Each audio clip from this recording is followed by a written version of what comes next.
بسم الله الرحمن الرحيم. سؤال جديد وإجابة جديدة. طيب، عادة إرضاء الناس الpeople pleasing، هل العادة دي صح ولا العادة دي غلط؟ وليه أصلا أنا عندي العادة دي؟ وإيه هي الأعراض اللي لو ظهرت عليا أعرف إن أنا عندي داء إرضاء الآخرين؟ وليه أنا بستخدمه في حياتي؟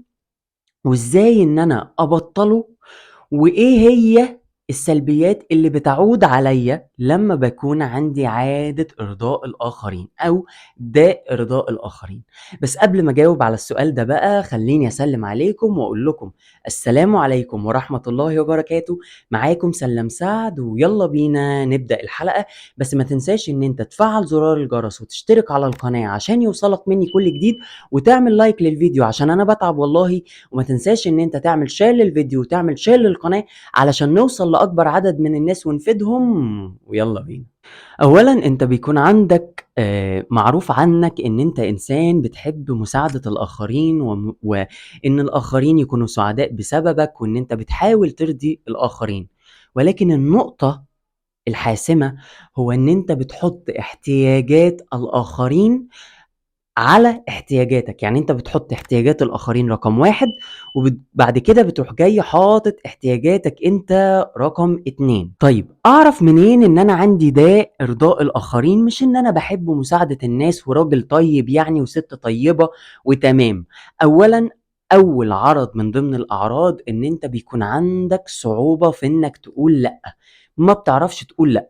بيفرق لك جدًا آراء الآخرين، يعني لمّا حد بيقول لك رأي أنت بتتأثّر بيه جدًا وبتاخد الرأي ده على صدرك زي ما بيقولوا، اللي هو بيفرق لك إزاي الناس شايفاك، مش أنت شايف نَفْسك إزاي وربنا شايفك إزاي، لأ أنت بيفرق لك آراء الآخرين فيك.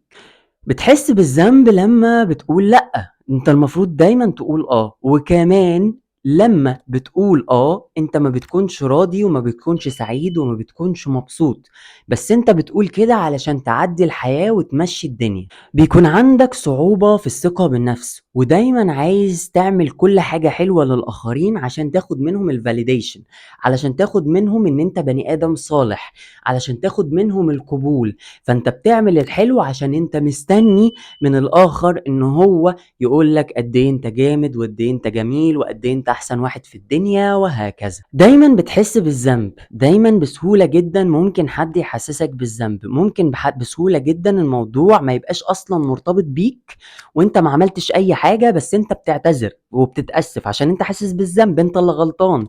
فأنت دايمًا وعلى طول بتتأسف وبتعتذر على حاجات أنت عملتها وعملتهاش، مش حاسس إنك غلطان فيها، أنت بتعتذر علشان تمشّي الدنيا.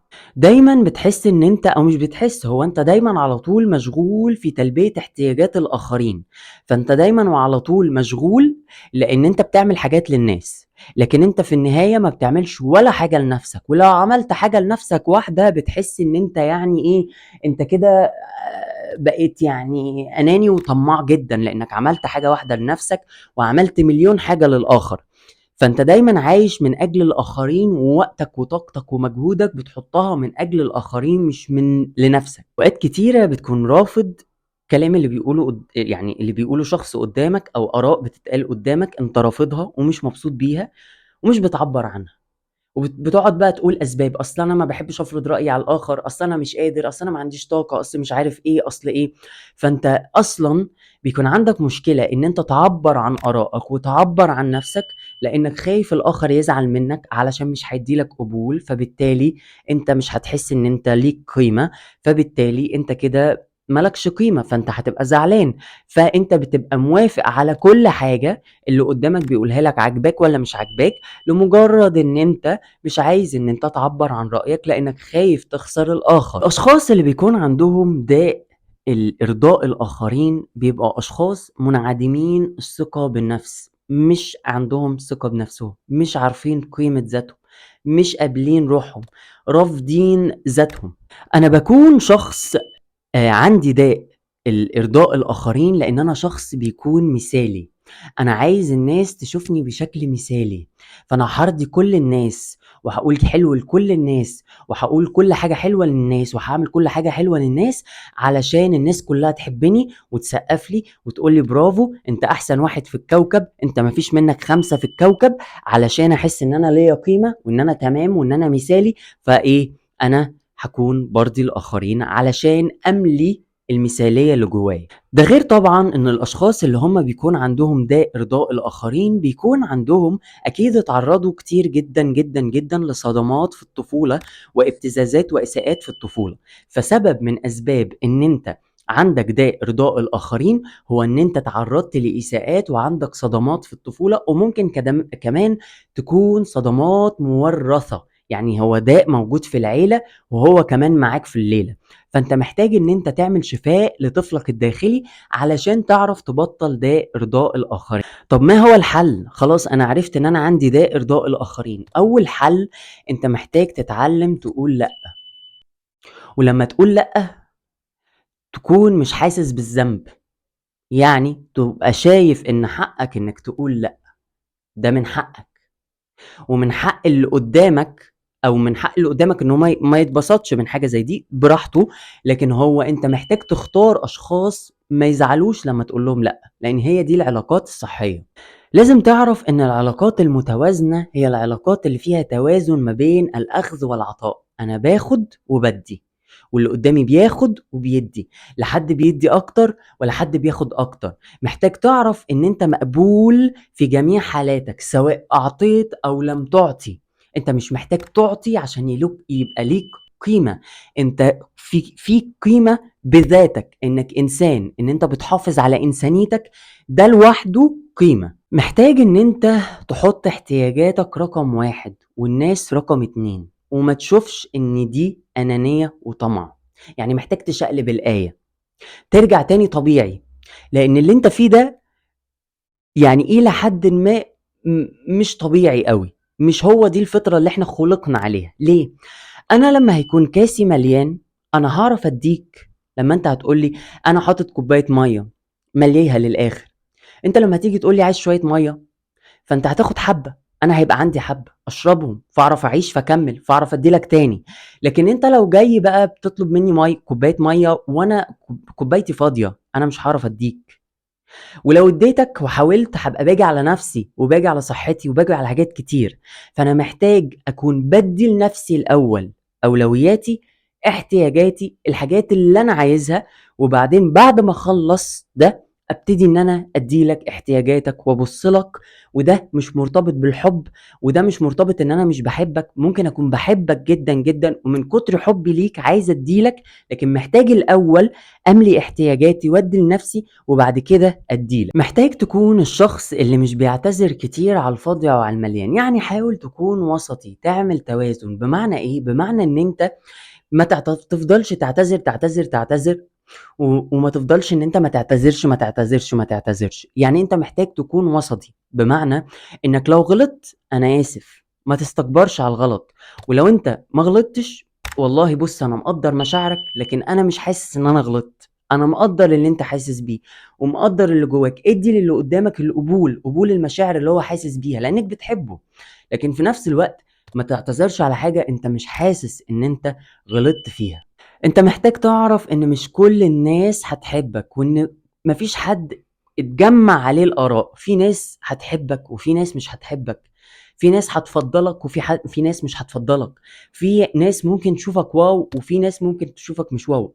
الناس أذواق وأنواع، فأنت مش هترضي جميع الآراء.